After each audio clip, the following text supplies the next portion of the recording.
Bismillahirrahmanirrahim. Assalamualaikum warahmatullahi wabarakatuh. Alhamdulillahi rabbil alamin. Wabihi nasta'inu ala umuri dunya waddin.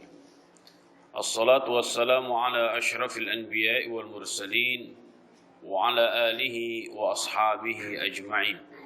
Ashhadu an la ilaha illallah وأشهد أن محمدا عبده ورسوله الذي لا نبي ولا رسول بعده أما بعد فقل ربي زدني علما وارزقني فهما اللهم افتح لنا حكمتك وانشر علينا رحمتك من خزائن رحمتك يا أرحم الراحمين اللهم اهدنا واهد بنا واهد الناس جميعا waj'alna sababan liman ihtada.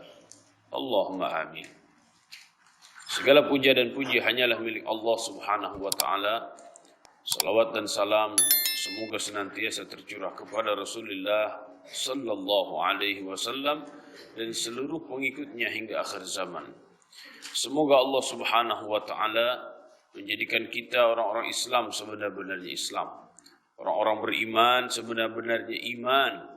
Dan menjadi pengikut setia Nabi Muhammad sallallahu alaihi wasallam sepanjang hayat kita dan semoga akhir hayat kita dalam kondisi husnul khatimah. Semoga Allah Subhanahu wa taala mempertemukan kita semuanya dengan Rasulullah sallallahu alaihi wasallam mendapatkan syafaatul uzma darinya dan Allah Subhanahu wa taala memperkenankan kita semua memasuki surga Firdausil A'la bersama-sama tanpa hisab. Allahumma amin.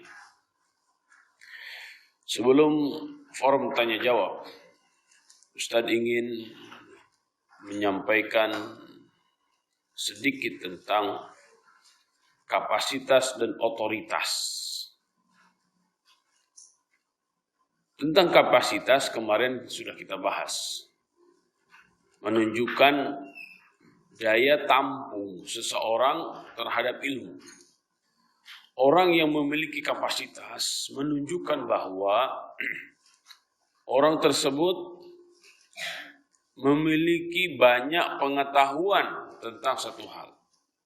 Contoh, seseorang yang kapasitasnya tinggi dalam masalah ulumul Quran, ilmu-ilmu Al-Quran menunjukkan bahwa dirinya memiliki pengetahuan, memiliki pemahaman yang lebih daripada yang lain. Ya.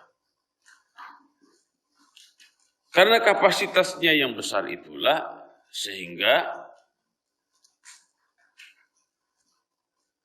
dia memiliki kefakaran. Ya. Dia memiliki expertise, keahlian di bidang itu. Nah, pemahaman kita tentang ilmu seseorang atau pemahaman kita tentang peta keahlian dan kefakaran terhadap seseorang ini sangat penting. Apa kaitannya? Kaitannya dengan otoritas seseorang dalam menyampaikan sesuatu. Di dalam Al-Quranul Karim, kita dilarang untuk berbicara apa yang kita tidak mengetahui, yang kita tidak faham. Kita bukan fakar di bidang itu. Wala taqfu ma laysa laka bihi ilmun inna as-sam'a wal basara wal fuada kullu ulaika kana anhu mas'ula. Janganlah engkau menyampaikan sesuatu, membicarakan sesuatu yang kita tidak memiliki ilmunya. Karena pendengaran, penglihatan dan fuad, hati kita, kullu ulaika kana anhu mas'ula, semuanya akan dimintakan pertanggungjawaban oleh Allah Subhanahu wa taala. Ya. Ini panduan bagi kita dalam mencari ilmu. Ya. Ini panduan bagi kita dalam menyampaikan sesuatu. Jika kita tidak punya kapasitas di bidang itu, jangan ngomong. Tapi lebih baik diam dan mendengarkan dari ahlinya. Ya. Hari ini ada penyakit yang sangat luar biasa di masyarakat. Ya. Mentang-mentang dia pinter bikin konten,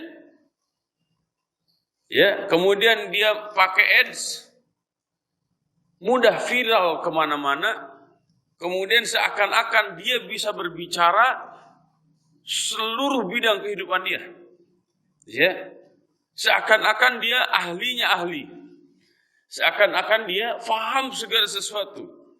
Nah, ini hati-hati nih jebakan seperti ini. Itu jebakan seperti itu akan terkena baik pada diri kita ataupun pada orang lain. Kita merasa tahu segala sesuatu, atau kita salah merujuk satu perkara kepada orang yang tidak memiliki kapasitas. Ya, disinilah kaitannya antara kapasitas dengan otoritas.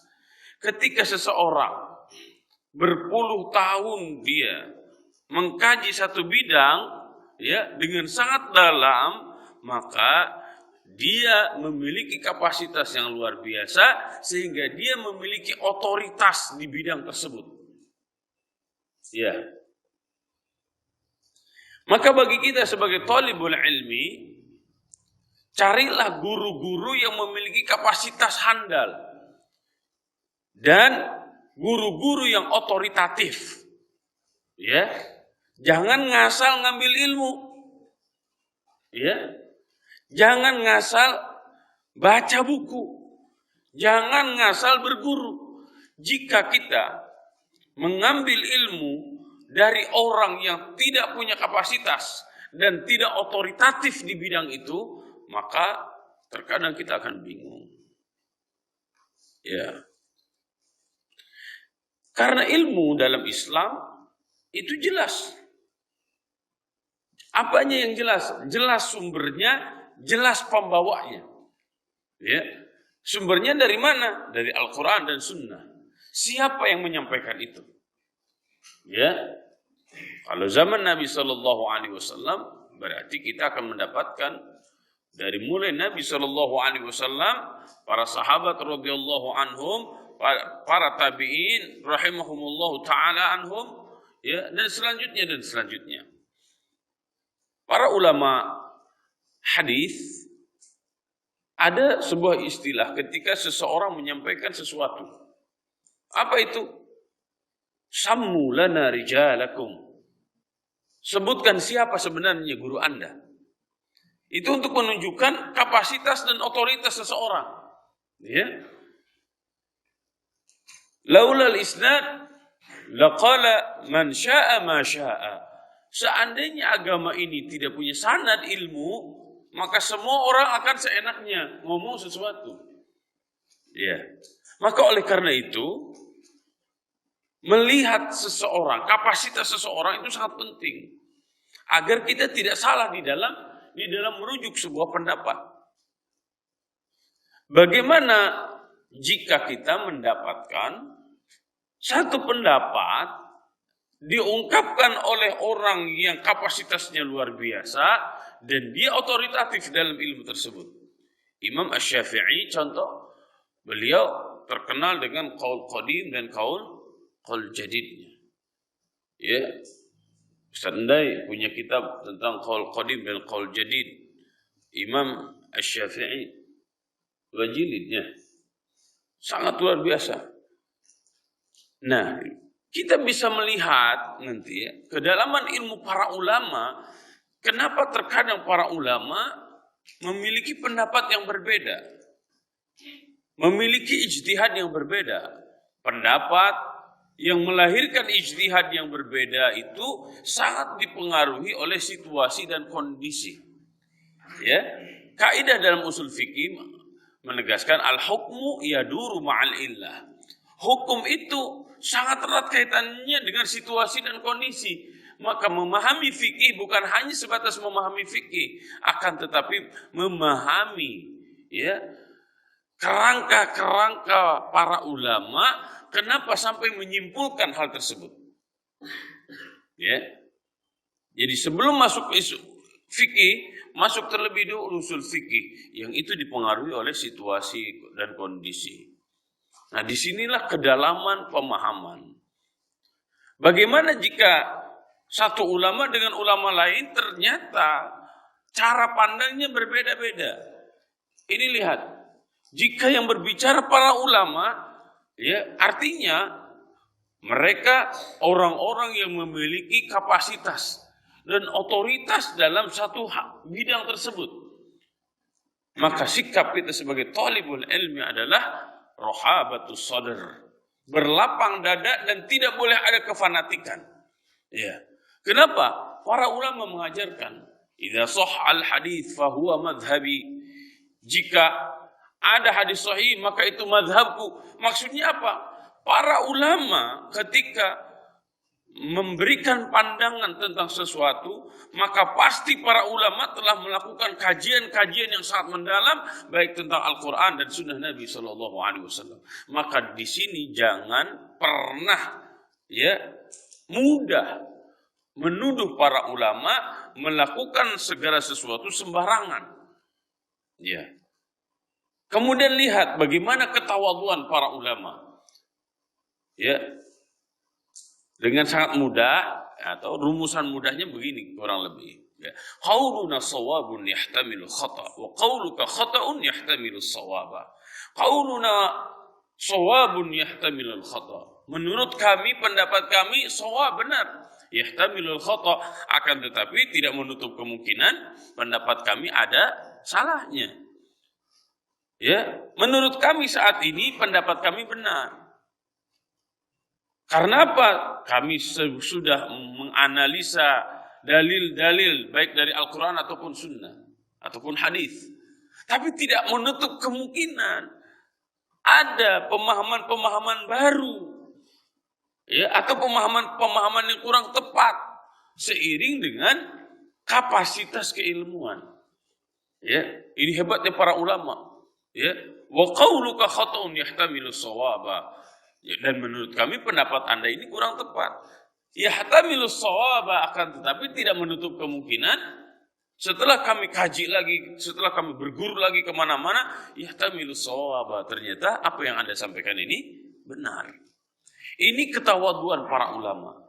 Nah hari ini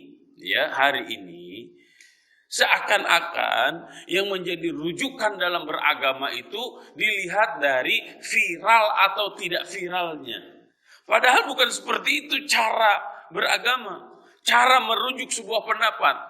Ya, cara merujuk sebuah pendapat adalah dilihat siapa yang ngomong itu. Punya kapasitas atau tidak. Beliau ini otoritatif atau tidak. Ya, maka ambillah ilmu dari fakarnya. Ya, dan ambillah keberkahan ilmu dari para ulama. Terutama para ulama ussalaf. Maka membaca kitab-kitab para ulama salaf itu lebih afdol daripada membaca kitab-kitab ulama khalaf. Ya. Jadi runutannya seperti itu. Ulama-ulama terdahulu keilmuannya lebih afdal kita ambil. Kita prioritaskan. Jadi maksudnya baca buku terlebih dahulu para ulama zaman dahulu. Ya. Daripada para ulama sekarang. Jadi baca dulu buku-buku kitab-kitab para ulama terdahulu, baru kita rujuk pendapat-pendapat para ulama yang kita tahu kapasitas keilmuannya, otoritas keilmuannya, kesolehannya dalam satu bidang tertentu itu. Ya. Ini saya ingin sampaikan karena sangat penting sekali untuk kita perhatikan dalam mengambil sebuah pendapat, dalam membaca sebuah buku. Jangan ngasal viral, kemudian kita ambil itu menjadi sebuah cara berpikir. Ya, kan sekarang dengan sangat mudah orang motong-motong video, motong-motong voice kajian, setelah itu share.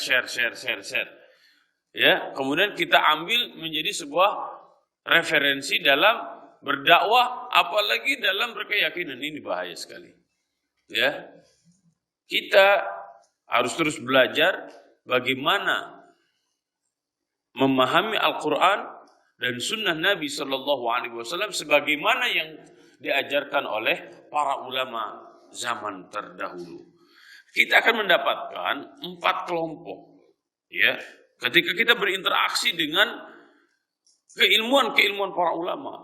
Nah, 4 kelompok itu apa? Yang pertama adalah zahiriyun, orang-orang tekstual, ya, tekstualis yang hanya sebatas melihat ayat dan hadis. Ini ayatnya, ini hadisnya begini. Itu tekstualis sekali. Ada juga kelompok yang aqlaniyun. Kalau yang pertama itu zahiriyun, yang kedua adalah aqlaniyun. Aqlaniyun itu apa? Rasionalis. Ya, menggunakan rasionya, menggunakan akalnya. Yang ketiga, batiniyun. Kalau batiniyun itu apa yang ada di balik makna ini? Ya, kontekstualis. Yang keempat, mutawassitun. Nah, manhaj mutawassitun inilah yang diajarkan oleh para ulama ahlus sunnah wal jamaah dari segi akidah. Ya. Dari segi fikih, kita akan mendapatkan mazhab-mazhab fikih. Jadi bermazhab itu sangat penting sekali. Untuk apa? Untuk menjadikan standar bagi kita memahami sebuah nas. Karena kita sangat terbatas pemahamannya, sangat terbatas keilmuannya. Ya. Kemudian bagi kita semakin bijak dalam mensikapi perbedaan-perbedaan pendapat. Ya. Karena perbedaan pendapat itu pasti ada. Ya. Tapi sikap bijaksana dan bijaksini dalam memahami sebuah perbedaan itu sangat penting. Ya. Para ulama Indonesia, contoh, ya, katakanlah kita ambil dari zamannya Syekh Nawawi Al-Bantani rahimahullahu ta'ala. Masuk terus ke Indonesia zamannya Kiai Soleh Darat. Masuk nanti Al-Khatib Al-Minangkabawi. Kemudian Syekh Yasin Al-Fadani. Atau kalau ormas besar, ya, ada NU, ada Muhammadiyah, ya. Kemudian ada para waliullah yang lain, Syekh Khalil Bangkalan, atau yang lain-lainnya para ulama. Kalau kita lihat, ya, di antara rujukan ulama Nusantara yaitu Syekh Ahmad Zaini Dahlan. Syekh Ahmad Zaini Dahlan ini rahimahullahu ta'ala, beliau adalah seorang mufti Haramain yang ditugaskan oleh kekhilafahan Turki Utsmani sebagai mufti di Haramain. Dan ini yang menjadi rujukan para ulama Nusantara. Ya, darinya nanti lahir NU, darinya lahir Muhammadiyah. Bahkan jika kita lihat Syekh Ahmad Zaini Dahlan, ya, punya sepupu yaitu Syekh Abdullah Dahlan. Dan Syekh Abdullah Dahlan ini yang nanti kalau kita lihat perkembangannya, beliau dakwah ke Singapura, punya istri orang Singapura, ya, jadi punya istri di Makkah, punya istri di Singapura, dan masuk ke Indonesia, punya istri di Garut. Ya, itulah nanti yang akan menjadi para pendiri pondok pesantren Persis di Garut. Jadi sebenarnya ya, NU, Muhammadiyah, Persis, ya, kemudian ormas-ormas yang lain ada dalam satu rumpun keilmuan. Berhati-hatilah dengan kefanatikan yang merasa diri paling benar, ya, yang lain paling salah. Bahkan yang lebih mengerikan lagi, merasa diri pisurgaun, ya, paling layak masuk surga Firdaus tanpa hisab, yang lain paling layak masuk neraka Jahannam tanpa hisab. Inilah yang menjadi, ya, bencana dalam ilmu, sehingga kita menutup diri dari pemahaman-pemahaman orang lain, padahal sama ahlu sunnah wal jamaah, sedangkan kita kepada Syiah, kepada aliran-aliran sesat yang lain, welcome-nya sangat luar biasa. Jadi perhatikan kapasitas keilmuan seseorang dan otoritas keilmuan seseorang dan ambillah ilmu dari fakarnya. Agar apa? Agar kita tidak tersesat. Dari sekarang, teruslah berkenalan dengan karya-karya para ulama zaman dahulu. Dari sekarang, teruslah baca kitab-kitab para ulama yang tebal-tebal itu. Ya, dari sekarang, jika antum ingin beli buku, maka lihat terlebih dahulu siapa pengarangnya. Ya, jika bukan para ulama, jangan diutamakan beli buku itu. Ya, halo, dengarkan ceramah juga, jangan asal viral gitu. Asal kayaknya bagus itu, thumbnailnya bagus tuh, langsung klik, jangan. Ya, habis waktu kita, habis dana kita, ya, untuk merujuk kepada orang-orang yang tidak punya kapasitas dan tidak punya otoritas dalam keilmuan ataupun keimanan. Semoga Allah Subhanahu wa taala anugerahkan kepada kita semuanya ilmu yang bermanfaat. Semoga Allah Subhanahu wa taala mempertemukan jiwa kita dengan para ulama. Semoga Allah Subhanahu wa taala senantiasa membimbing kita semuanya dengan ilmu yang benar, menunjukkan kepada kita semuanya mana yang hak, mana yang batil. Perbanyaklah doa. Allahumma arinal haqqa haqqa warzuqna ittiba'ah wa arinal batila batila warzuqna ijtinabah. Rabbana la tuzigh qulubana ba'da idh hadaitana wa hab lana min ladunka rahmah innaka antal wahhab. Rabbana atina fid dunya hasanah wa fil akhirati hasanah wa qina adzaban nar. Subhana rabbika rabbil izzati amma yasifun wa salamun alal mursalin walhamdulillahi rabbil alamin. Subhanakallahumma wa bihamdika